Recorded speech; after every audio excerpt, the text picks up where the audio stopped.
Buenas tardes, ¿cómo están? ¿Cómo están todos?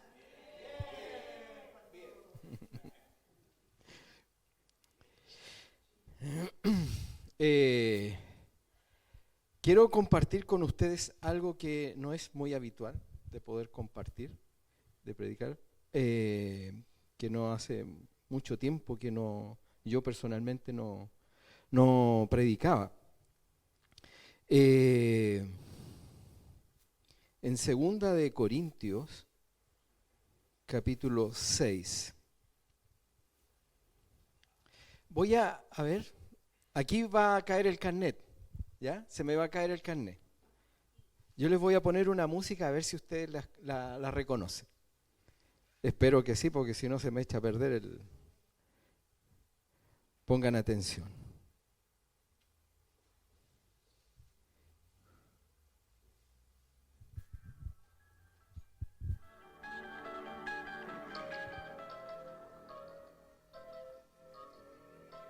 ¿Han escuchado alguna vez?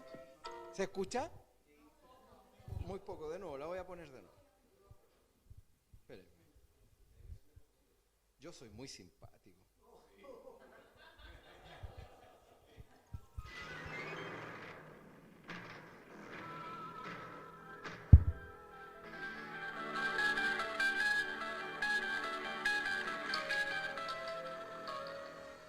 ¿La reconocen o no? Aquí los más viejos. Sí, porque la cosa es así. Hay que ser honesto. Los más viejos, porque yo no me acuerdo. A mí me dijeron ponla. Ya, claro, Antonio tampoco se acuerda. Ustedes que son más jóvenes, ¿la reconocen? ¿Chiquillos? ¿No? ¿Quién la reconoce? Pablito. Jorge, ¿sí? ¿Quién más? Bueno, exacto. ¿Se acuerdan ustedes de la dimensión desconocida? La dimensión desconocida. No sé, no sé, no sé. Pero esta música, para los que somos mayores, tiene un significado. Tú al solo escuchar, tú dices, terror, ¿ya? Porque en ese tiempo, si no mal recuerdo, yo me acuerdo que era en la radio. Sonaba en la radio. ¿Cómo se llama? Radioteatro. Como radioteatro. ¿Estoy en lo correcto, Antonio? No, o sea, te pregunto porque como tú estabas diciendo nomás, no es que seas el mayor que está acá. Pero está asociado a lo que es el terror. Hoy día hay películas de terror. Yo personalmente no veo películas de terror, nunca veo. La película que más vi que de una u otra manera podría ser terror, aun cuando es diferente, es Pájaros. ¿Se acuerdan ustedes de Hitchcock? Yo era muy pequeño, o sea, no pequeño, debe haber tenido unos 13 años, creo yo, que la vi. ¿Sí o no? Sí, más o menos por esa edad. Pero yo no soy muy amigo de las películas de terror. Yo siempre he aconsejado a mis hijos a quienes no las vean. No me hacen mucho caso, pero está asociado el terror. Yo no sé si ustedes son miedosos. ¿Alguien es miedoso acá? ¿Gregorio? ¿Sí? ¿Usted es miedosa? ¿Sí? ¿Alguien más, chiquillo, por allá? ¿También? ¿Tú no? No, soy bien machito. ¿Sí, también? Ya, vaya. ¿Ya? Depende del miedo. En tu caso, ¿a qué te refieres? Cuando veas a Luis cuando amanece, ahí sí. No, pero por ejemplo, ¿de qué depende? El contexto. La velocidad. O sea, cuando Luis maneja y frena muy cerca, ya, ok. Ah, no sé, hay diferentes tipos también de terror.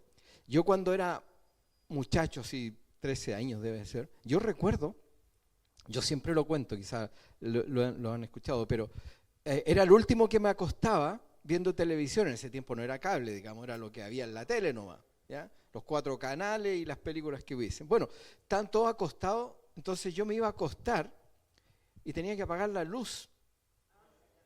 ¿Ya? No, no tanto, ¿ya? Pero yo apagaba la luz Y yo me iba como tranquilo, pero con esa sensación, no sé si le ha pasado, ¿ya? Con una sensación extraña, y yo llegaba a la puerta de mi dormitorio, yo no sé si le ha pasado a ustedes, pero con esa sensación de que debajo de la cama te van a agarrar, ¿o no?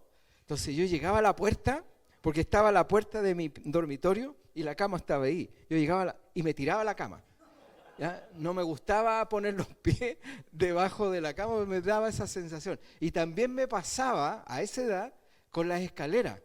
Cuando yo subía de un primer piso a un segundo y estaba oscuro, tenía esa sensación de que me iban a agarrar las patas, como diría alguien. Ah, no llegaba tanto, Antonio, no llegaba tanto. Ya, pero ocurre eso, ¿ya? No sé si a ustedes les ha pasado, no sé si ustedes, hoy día hay películas de terror que son bien. Yo me acuerdo, yo no he visto películas de terror, yo no veo, honestamente, pero yo me acuerdo que había una que era La Bruja de Salem, ¿puede ser? O algo así. La Bruja de Salem, que era más bien, era un tipo, no era película propiamente tal, sino que era como un reportaje, alguien que estaba con una cámara y ocurrían eventos sobrenaturales, ¿ya? Que yo leí acerca de eso y el solo leer provocaba cierto. Ahora, yo no veo películas de ese tipo, lisa y llanamente porque no me gusta que jueguen con mis emociones, porque afecta las emociones. Yo conozco gente que hoy día, producto de ver tanta película de terror, son miedosos. Le tienen miedo a la oscuridad o le tienen miedo a, no sé, diferentes cosas. Entonces, de una u otra manera va afectando la vida. Yo quiero hablarte de algo que, si bien es cierto, no es lo mismo, pero sería importante o interesante que nos afectara de esa manera, ¿ya? Yo no sé si les suena la palabra Jireh. No es esa, ¿ya? No es esa. Y Fobo, ¿no saben? Fobo,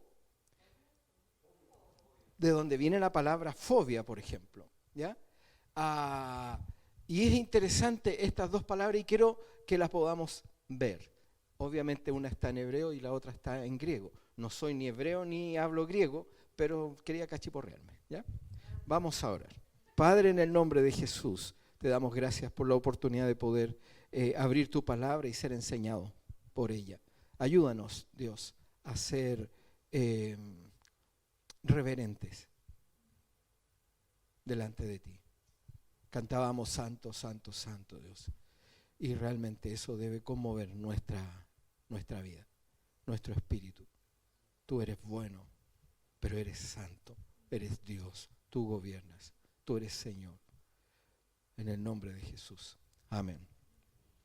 En 2 de Corintios, capítulo 6, voy a leer del versículo 3, voy a leer bastante, ¿ya? Y voy a terminar en el capítulo 7. Así que ustedes pueden seguirme en la lectura y ahí vamos a compartir lo que dice. Capítulo 6 de 2 de Corintios, capítulo 3. Dice, Pablo está hablando, el apóstol Pablo le está escribiendo la carta, esta es una carta, tanto primera y segunda de Corintios, es una carta que le escribe a la iglesia que está en Corinto. Corinto era una región, una ciudad portuaria que estaba cerca de Atenas, vale decir, Grecia, ¿ya? Y era una ciudad, como toda ciudad portuaria, era una ciudad bien especial, ¿ya? Evidentemente había mucha delincuencia, mucho paganismo, mucha prostitución, habían templos paganos en los cuales los templos paganos siempre estaba asociado a la perversión sexual, sobre todo en la cultura griega, porque ellos, a los griegos, adoraban el cuerpo en todos los sentidos, y eso implicaba también lo sensitivo, lo sensual, que no necesariamente lo sensual es sexual, pero lo sensual. Entonces era una ciudad bien especial, era violenta, había mucho robo, era bien especial. Y en ese lugar, una ciudad portuaria, había una iglesia, que era la iglesia de Corinto, donde se le escribe esta carta. ¿Ya? Entonces nosotros tenemos que imaginar un poco como una iglesia en Valparaíso, más o menos, ¿ya? Algo peor allá, pero más o menos para que tengamos una idea, ¿ya? Y esta iglesia particularmente, que se vio Pablo en la necesidad de escribir 2 cartas, en dos momentos, 2 tiempos distintos. La primera, para corregir un problema que estaba ocurriendo en la iglesia, y la segunda, que tiene que ver un poco lo voy a plantear de esta manera, para defender su apostolado.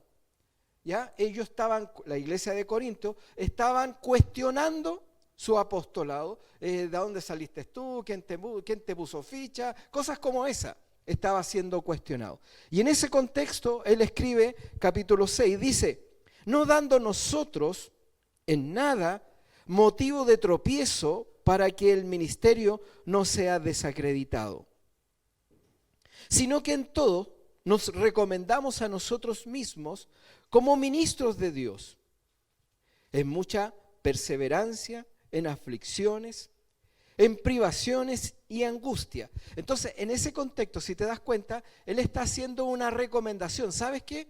Yo soy un ministro. Y como bien saben, los viajes misioneros y sobre todo el ministerio de Pablo no era él solo, sino que siempre andaba acompañado. Tenía gente que estaba con él ayudándolo, dentro de los cuales estaba Timoteo, estaba también Apolo, ¿se acuerdan? Y a otros más. Entonces, en ese contexto él dice: ya, soy ministro, yo soy responsable del ministerio que yo tengo, soy responsable de lo que yo soy y de lo que hago. Y por tanto, en ese grado de responsabilidad que yo tengo, trato de ser coherente tanto en lo que enseño, tanto en la conducta que yo tengo, como con el mensaje. Por tanto, no queremos ser de tropiezo para nadie, para que haya esa ambigüedad de decir: pero es que tú hablas de esto y hablas de esto, pero en la realidad no lo vives, o no practicas, o tienes tú una vida que es un poquito distinta a lo que dices. Entonces eres igual que nosotros. ¿Se entiende? Más o menos ese era el tema.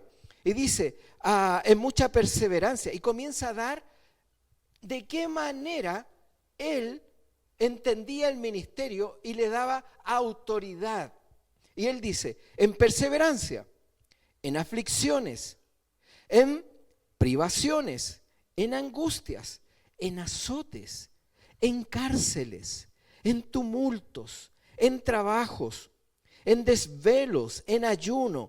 Todas estas cosas eran evidentes para la iglesia en Corinto. Ellos veían y tenían información de lo que Pablo vivía como ministro, que había sido azotado, lo habían sorprendido, lo estaban echando, lo estaban culpando, lo golpeaban, que tenía ayuno, que él ayunaba por la iglesia, que todo esto era evidente para la iglesia. ¿Se entiende?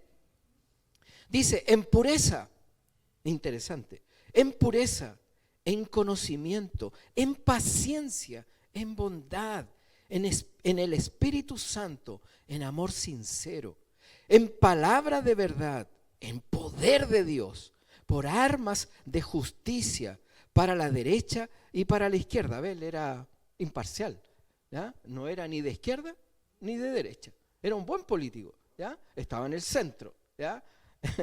No es a lo que se refiere, ¿ya? ¿Ah? Él era del centro, claro, pero no se refiere a lo político, ¿ya? Está hablando en términos de que siempre era definido sobre lo que hacía. Dice: en honra y en deshonra, en mala fama y en buena fama. Él estaba siendo cuestionado y se le adjudicaban cosas. Algunas características de Pablo que nosotros muchas veces ignoramos de él. Él era bajo, probablemente más bajo que yo, imagínense, ¿ya? Bueno, yo mido 1,92 m, pero es como un poquito más bajo que yo, ¿ya? Él era calvo, pelado, ¿ya? Bueno, algo me queda todavía. Él era, no lo quiero decirlo correctamente para que no se... Él era un poquito enojón. Era como, para él no existían los colores medios. O era blanco o era negro, ¿ya? Entonces, los matices, él tenía problemas en los matices, ¿ya? Entonces, él era así, entonces era como pan, vino, ¿ya? Por otro lado, él era un hombre que sabía mucho porque él era fariseo, había sido fariseo, por tanto ellos tenían una disciplina que formaba parte de su carácter, por tanto él tenía ciertas disciplinas. Él era un poco rígido, por decirlo de alguna manera, en estos términos, en cuanto a la disciplina. no en cuanto a la enseñanza o en su relación, sino en su forma de ver y entender el Evangelio, ¿ya? Y tú lo ves en sus cartas de cómo él era, ¿ya? Él era enfático, ¿ya? Otra cosa, también él tenía un problema físico. ¿Se acuerdan ustedes del aguijón? El aguijón en la carne. Ya aquí entra una disputa teológica, qué sé yo, de qué era, qué no era. Pero lo que yo les voy a decir es lo que yo creo en relación a la palabra de Dios. Y con mi esposa no estamos de acuerdo, ¿ya? Porque mi esposa siempre se arranca con los tarros. No. Sí, voy a tener que ver. No, ¿por qué? Si es verdad. No, pero el problema que él tenía era un problema a la vista, ¿ya?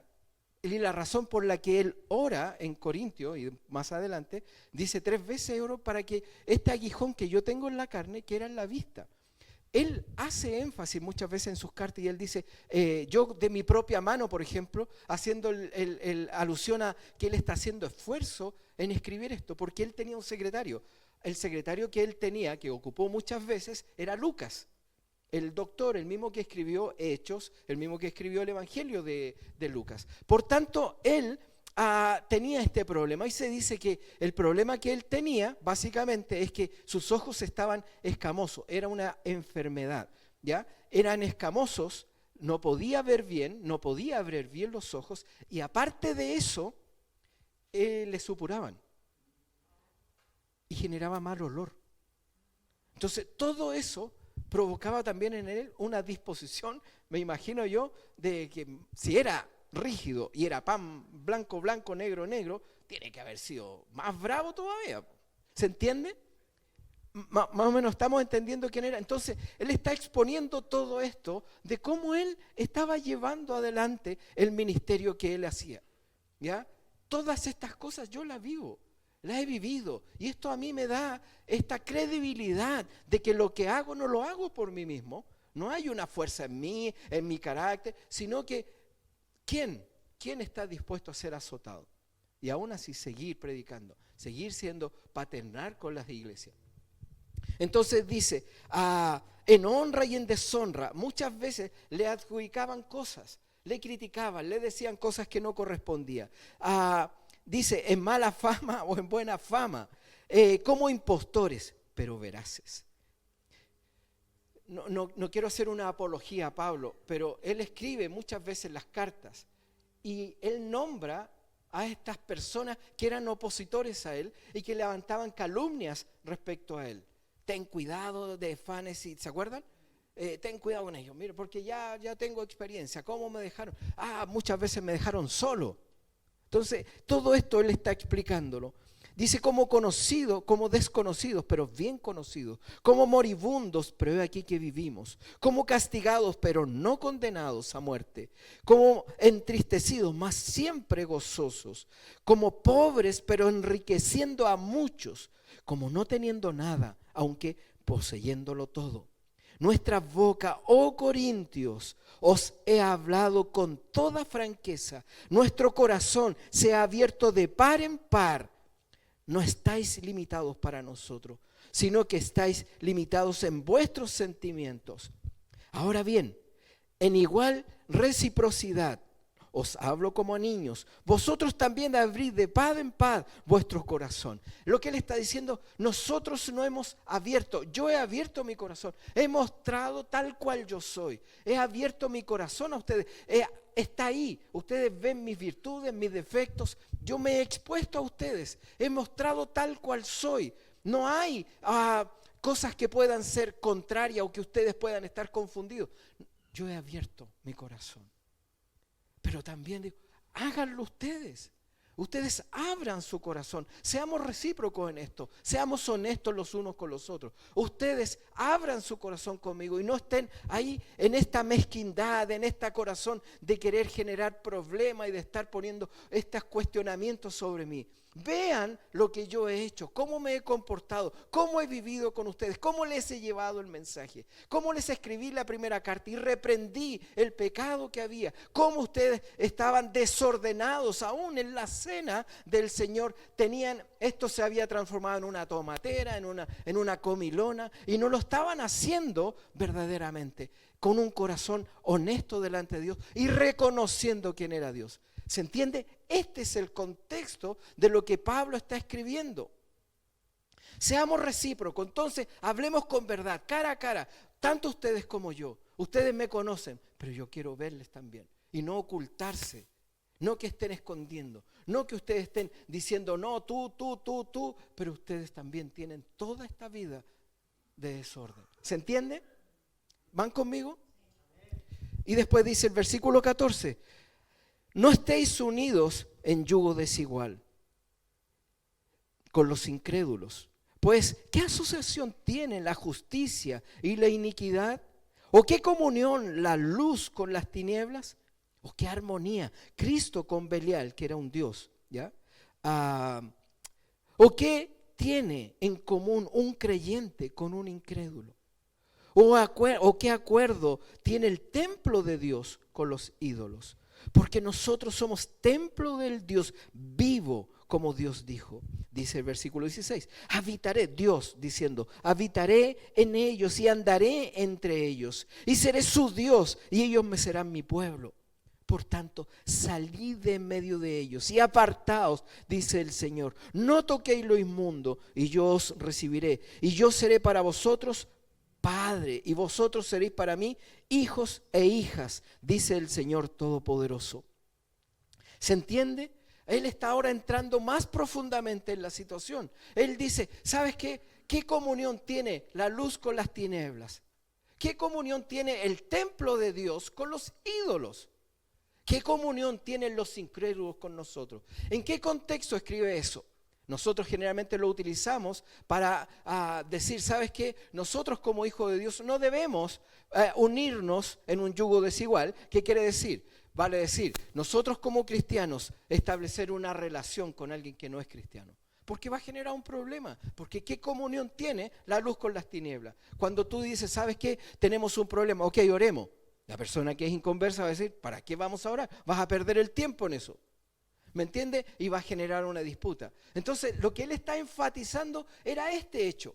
¿Por qué? Porque en la iglesia de Corinto habían problemas entre los hermanos. ¿Y qué es lo que estaban haciendo? En vez de resolverlo, se denunciaban.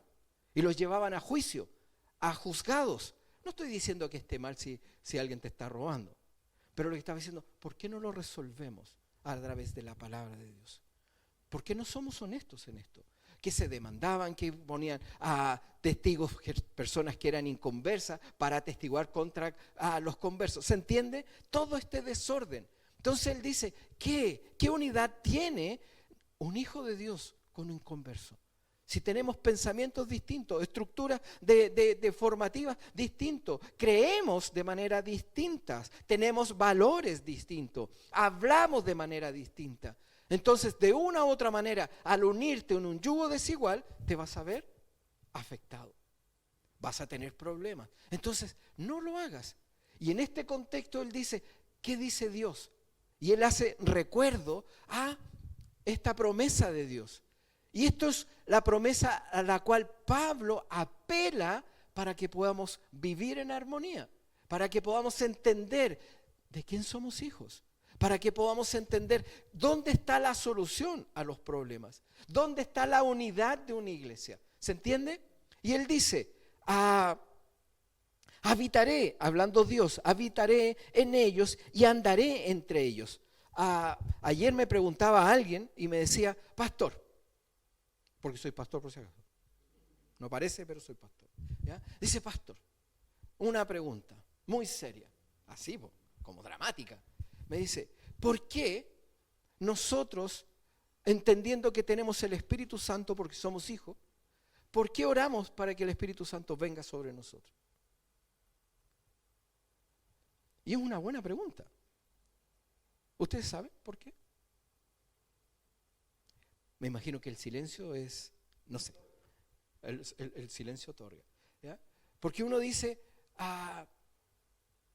si el Espíritu Santo está en mí, cuando hemos creído en Jesús, ¿verdad? Y somos bautizados en la iglesia me refiero no en el formalismo de una iglesia, sino paso a ser hijos. ¿Se acuerdan? Hecho a Juan 1:1, Juan 1:12, cuando dice, más a todos los que le recibieron, les dio la potestad de ser hechos hijos de Dios. Por tanto, cuando nosotros tenemos el encuentro con Jesús, reconocemos que Él es nuestro Salvador, que somos pecadores y que lo necesitamos a Él para que pueda nuestra vida tener sentido y poder ser hijos de Dios. Cuando hacemos eso, el Espíritu Santo viene a nosotros, porque el Espíritu Santo es la confirmación de que somos hijos ahora. ¿Sí? El Espíritu clama en nosotros, Abba, Padre. ¿Se entiende? Entonces el Espíritu Santo viene y nos sella, nos dice, como un sello real, dice, ahora tú eres mi hijo, me perteneces. Vale decir, todos nosotros que hemos recibido a Jesús, o hemos entendido que Él es nuestro Salvador, o hayas hecho la oración, o lo hayas creído en tu corazón solamente, tenemos en nuestro rostro un sello, tuf, como esos sellos de... Sí, pero ¿cómo se llama? ¿Licra? ¿Cómo? ¿Lacra? Sí, lacra, esa cosa que le ponen lacra, eso. Tenemos un sello de lacra con un anillo que dice Hijo de Dios. ¿Ya? Eso somos. Entonces el Espíritu Santo está en nosotros, ¿verdad? El Espíritu Santo está sellándonos, diciéndonos que somos hijos. Entonces, ¿por qué oramos para que venga si ya está? Esa es la pregunta, ¿cierto? Entonces, aquí está la respuesta. Aquí está la respuesta. Dice, habitaré, ¿dónde? Ahí está, habitaré en ellos. Quiere decir que está en nosotros, ¿cierto? En nosotros. Entonces dice, habitaré en ellos. Dios habita en nosotros a través del Espíritu Santo, que es Dios, ¿verdad? Amén, aleluya, gloria a Dios. ¿Amén o no? ¿Sí o no? Y después dice, y andaré entre ellos. ¿Se entiende? Ahora, una de las cualidades de Dios, o de los atributos de Dios, que veíamos ayer en la academia, de los atributos de Dios es la omnipresencia. ¿Qué es la omnipresencia? Que Él está en todo lugar. ¿Sí? Él está presente en todo lugar. Vale decir, está aquí. Amén. Él está aquí, pero también está en China. ¿Sí? Exacto, en todo lugar. Y no solo eso, está en Júpiter, ¿o no? Obvio, si no lo limita ni el tiempo ni el espacio. Por tanto, Él es omnipresente. Vale decir, si Él está en mí, ¿qué impide que venga sobre mí? Si Él lo llena todo, como decía Pablo, en todo. ¿Se entiende? Por tanto, el hecho de que esté en nosotros no priva que Él venga sobre nosotros. Ahora, cuando nosotros decimos, ven Espíritu Santo sobre nosotros, es para que se haga evidente la expresión espiritual del poder sobrenatural del Espíritu Santo. ¿Se entiende? ¿Se entiende? Es externo. Interno confirma que soy hijo. Provoca en nosotros dones, fruto. Pero sobre nosotros provoca la acción del Espíritu Santo sobrenatural. Y es por eso que nosotros oramos por sanidad. Es por eso que nosotros oramos proféticamente. ¿Se entiende? Entonces ya saben, cuando les pregunten ya saben.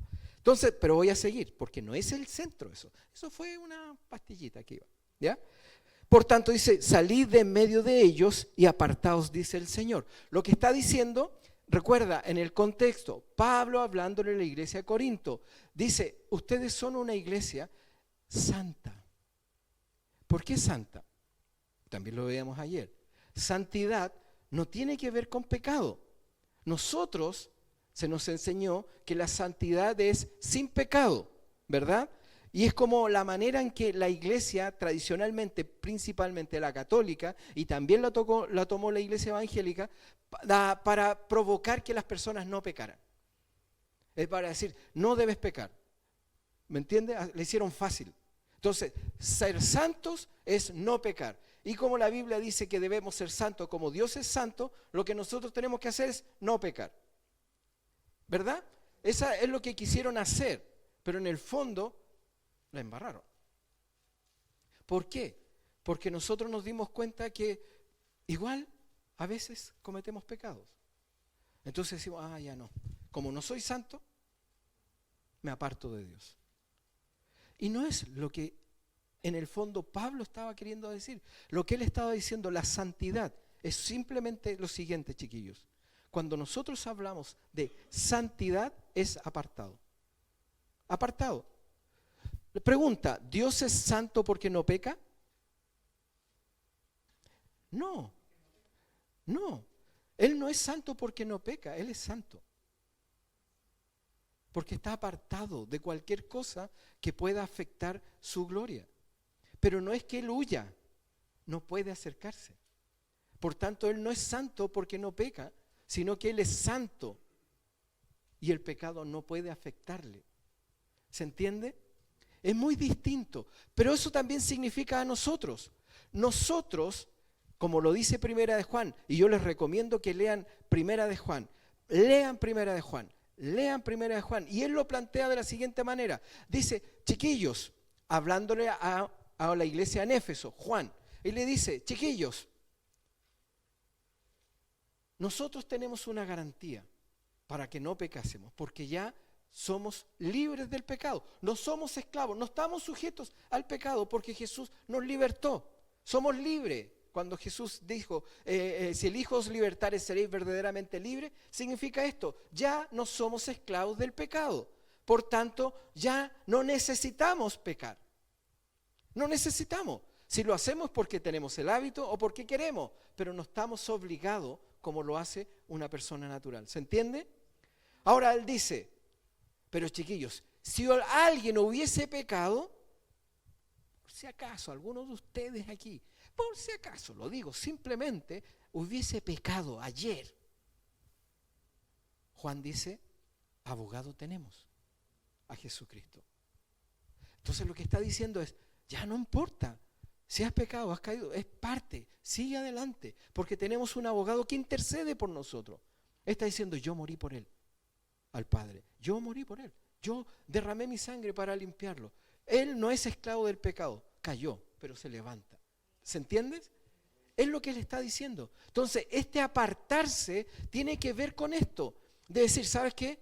Los hábitos que tienes no son ahora tu esclavizante, no son esclavizantes para ti. Tú puedes decir no, porque eres libre de ese hábito, sea cual sea el mentir, sea el fumar, sea la droga, la pornografía, la mentira, el robo, cualquiera de eso. Ya no eres esclavo, eres libre. ¿Se entiende? A veces hay alguien que lo caricaturan con cuernos y una cola con una punta y con un tridente que te quiere hacer convencer de que no es así. Pero la verdad, bíblicamente dice, chiquillos, ya no somos esclavos y debemos apartarnos de lo que nos contamina. Por tanto, si tú tienes problema con el alcohol, ¿qué debes hacer? Apartarte de los lugares donde hay alcohol. ¿Se entiende? Pero yo voy a ir un poquito más allá. Apártate de las personas que motivan, te entusiasman a tomar alcohol. Porque va a ser la única manera. Dice, apartándose. ¿Me entiendes? Cortando todos los vínculos que puedan, de una u otra manera, afectar tu conducta. ¿Van conmigo? Eso pasa con las malas palabras, con el doble sentido, con la pornografía.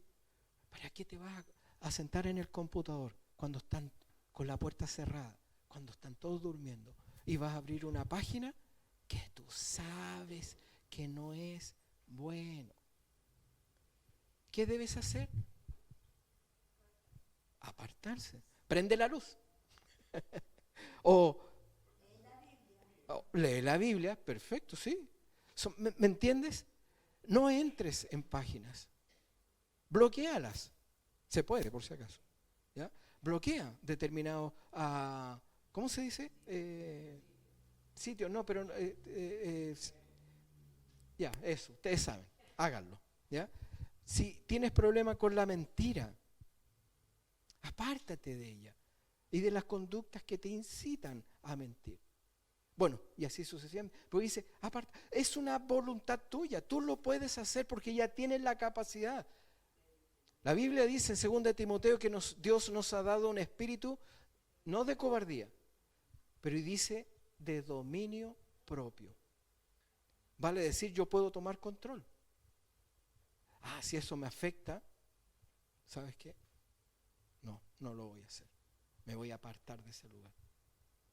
¿Sí o no? Amén, aleluya. Eso. Estamos súper motivados. Yo estoy motivado ahora.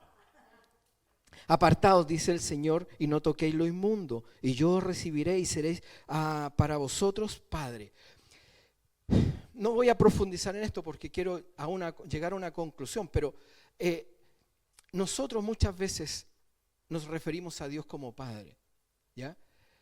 Y cuando hablamos de Dios como Padre, hablamos en sí mismo. Lo que Padre implica y significa es alguien que te nutre. Eso es Padre, por si acaso. La palabra Padre viene de Pader en griego, no me acuerdo, Abba en hebreo, y significa quien te nutre, del nutridor. ¿Se entiende? ¿Se acuerdan ustedes cuando Jesús enseñó acerca de la vid y los pámpanos? ¿Ya? Apartados de mí, nada podéis hacer, porque si saco el racimo de uva de la parra, ¿qué va a pasar?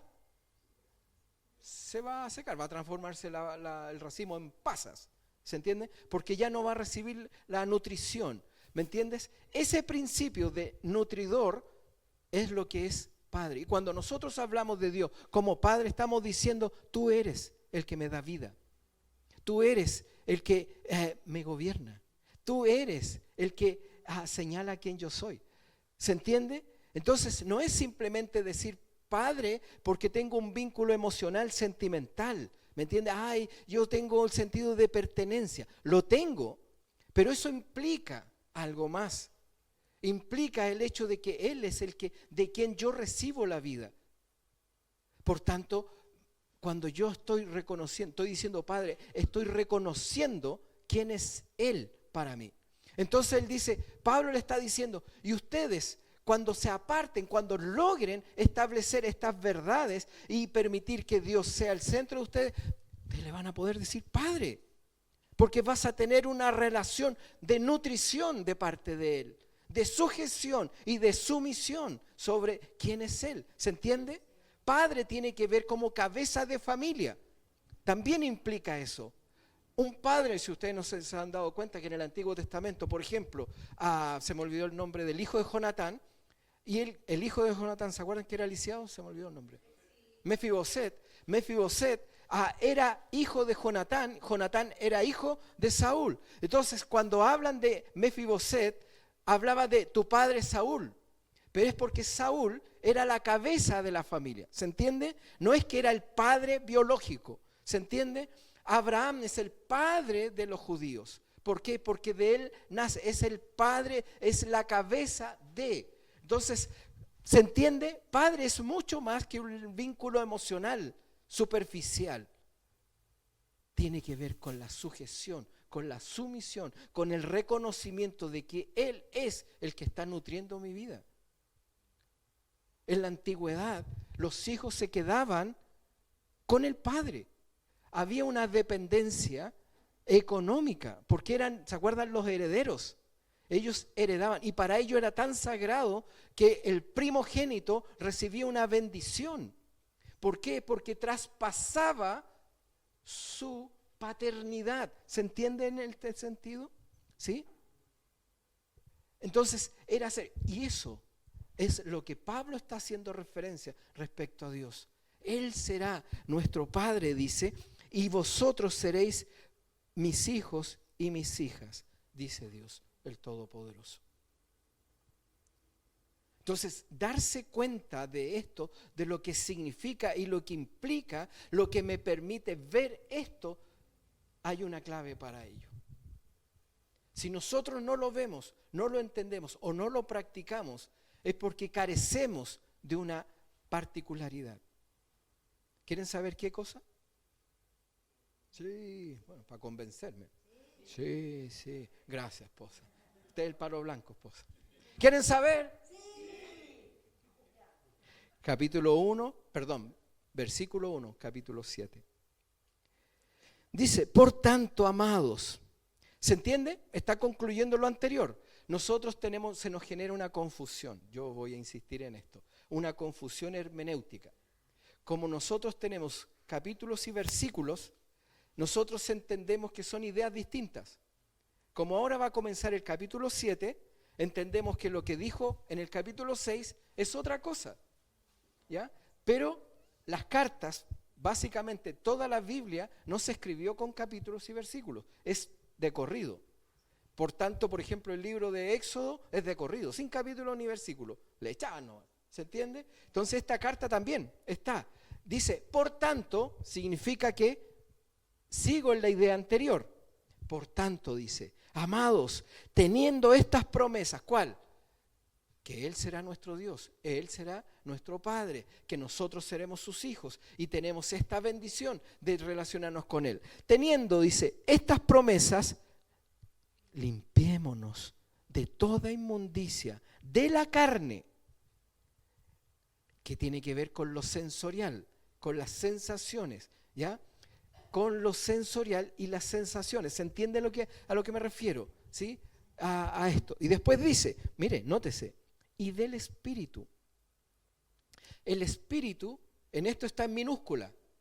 No sé si se dan cuenta. Cuando está en minúscula, significa que es nuestro Espíritu, no el Espíritu Santo. Entonces, nuestro Espíritu es lo que nos da vida, nos da una identidad, aunque ustedes no lo crean. Por el Espíritu, nosotros podemos respirar. Si nuestro Espíritu se apaga, el alma se apaga. El cuerpo se apaga. ¿Se entiende? Cuando nosotros morimos es que el espíritu se va. ¿Sí? Por eso nosotros nos vamos al cielo, porque creemos que cuando estamos ausentes del cuerpo, lo que decía Pablo, presentes al Señor. Nuestro espíritu, y como mi espíritu, nosotros tenemos nuestra alma adosada al espíritu, se va nuestra alma con el espíritu y el cuerpo queda. ¿Se entendió? Entonces, la que son las emociones, lo que son nuestra parte racional, que es el alma, ¿ya? Se va con el espíritu.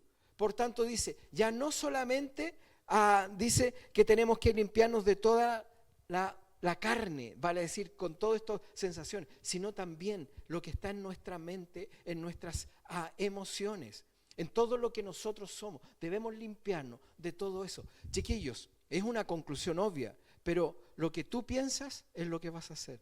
Si tu mente está cautivada con algo, el pecado, puedes verlo en el pecado de David con Betsabé. El pecado de David, cuando cayó en adulterio con Betsabé, no fue cuando él tuvo el acto indecoroso de tener relaciones con una mujer casada, teniendo él también su esposa y sus concubinas. O sea, él tenía mujer de más, pero tomó la mujer de Urías. ¿Se acuerdan? Pero el pecado de él no fue cuando él consumó su encuentro con ella. El pecado de él fue no haber ido a la guerra, porque Israel estaba en guerra. Y él dijo, no voy a ir hoy día, que vayan ellos, yo me quedo. ¿Sabes cómo se llama eso? Claro, flojera. Sí, es verdad, es flojera, ¿ya? Pero eso se llama, escúchame bien, subjetividad. ¿Qué quiere decir subjetividad? Que estás centrado en ti mismo. Cuando tú eres subjetivo, estás centrado en ti. En lo que tú piensas, en lo que tú crees, en lo que tú sientes, en lo que tú necesitas, en lo que es importante para ti. En eso estaba él. Él fue subjetivo. Él estaba acostado cuando debería estar en la guerra. ¿Se entiende? Al estar acostado, yo no sé si a ustedes les ha pasado, pero ¿ustedes alguna vez le han pedido consejo a la almohada? ¿Le han pedido consejo a la almohada? Y dicen, no, esto tengo que meditarlo con la almohada. Eso es el peor error. El peor error, porque acostado, y esto es un principio que yo empírico, ¿ya? Acostado, tú no piensas lo mismo que de pie. Tus decisiones acostado no van a ser iguales que si tú estuvieras de pie, o levantado en este caso. Hagan el intento. Acostado tú estás en un estado de subjetividad, porque estás con todas tus defensas bajas. Sobre todo si vienes de dormir o te vas a dormir. Porque la mente, bueno, a mí me pasa, la mente se empieza a separar del cuerpo, ¿no? Es como que uno pierde, cuando se duerme, pierde el estado, bueno, ¿cómo se llama? Estado REM, cuando uno duerme en la parte más profunda, ¿ya? Entonces, tú estás en un estado subjetivo. Eso fue lo que le pasó a David. Se levantó David en una actitud subjetiva, donde estaba vulnerable. Entonces, ¿qué hace? Va, se asoma por el balcón, porque las piezas de los reyes tenía un balcón ahí mismo, donde ellos podían, salió y vio una mujer. Ya, pero ella también provocó, po. Se fue a bañar ahí donde la vieran todo. ¿Ya? Bueno, ya, pero es otra cosa. Y la ve, la mira, y hasta ahí nomás llegó. Yo tengo mi pastor, con el que yo me convertí, con el que me discipuló, el que me enseñó y con quien yo aprendí mucho de lo que soy como pastor hoy día, así que hablen con él. Él me decía, él siempre hablaba así, él decía, mira, cuando tú veas a una mujer bonita, mírala una sola vez. La segunda es pecado. ¿Ya? Claro, a otros salen más viarachos y la miran un buen rato. Claro, pero muy larga la mirada. ¿Ya? Pero la idea es, si tú miras 2 veces, entonces lo que David tiene que haber hecho es mirar 2 veces. La vio, dijo, oh. Claro, y después, ¿cuándo pecó? En ese momento, cuando la deseó. ¿Se entiende? Cuando Pablo le está diciendo a la gente en Corinto, chiquillos, apártense del pecado de esto, de la carne, del espíritu, del alma, de este razonamiento que a veces tenemos. Límpiate de eso. Mira, y dice, teniendo las promesas, limpiémonos de toda inmundicia de la carne y del espíritu, perfeccionándonos en santidad. Cuando dice perfeccionándonos en santidad, está diciendo no en esta ausencia de pecado, sino en cómo nos desvinculamos de esto. Mira una sola vez, no mire la segunda, porque si miras la segunda, esto es para hombres y mujeres hoy día, ¿ya? Si miras la segunda, ya estás pecando. ¿Me entiendes? Pero no solo eso, en toda orden de cosas. No solamente en mirar a alguien, sino también en las cosas que sabemos que nos dañan. ¿Para qué te vas a meter en el computador ya en la noche? O en alguna hora en que tú estás solo, en que vas a estar vulnerable, sobre todo si estás pensando puras tonteras. Perdón que se lo diga de esa manera. Si tu mente no está disciplinada en los pensamientos. Por eso dice la Biblia, lleva cautivo todos nuestros pensamientos al conocimiento de Él. En lo que es bueno pensar, piensa de esa manera. Cambia tu manera de pensar. Esa subjetividad de yo, lo que yo necesito, si mi esposa no me pone atención, y va a venir alguien y hoy te puso atención, listo. Pero es chamullo, ustedes entienden, ¿cierto? ¿Sí? ¿Lo pueden percibir en ustedes? Entonces ya saben cuál es el camino. Pero, ¿me entiendes? Pablo está hablando de esto. Ahora, ¿cuál es? A mí no me gusta esta palabra, pero quiero ejemplificarlo de esta manera. ¿Dónde está la clave? ¿Dónde está la clave de todo esto? Cuando nosotros podamos tomar con autoridad esta realidad. ¿Se acuerdan que les mencioné la palabra phos y la palabra yireh? Esa palabra es temor. Temor. ¿Qué dice el versículo 1? Dice, perfeccionando en santidad en el temor del Señor, en el temor de Dios. Y la palabra temor en este contexto significa, en el hebreo particularmente, y en el griego, a diferencia del hebreo, en el griego significa quiero encontrar la palabra correcta. La palabra en el griego significa algo así como amedrentado. Amedrentado. Y en el hebreo significa reverenciar. ¿Se entiende? Reverenciar. Por tanto, cuando está hablando del temor de Dios, está hablando del reconocimiento de que Él está ahí.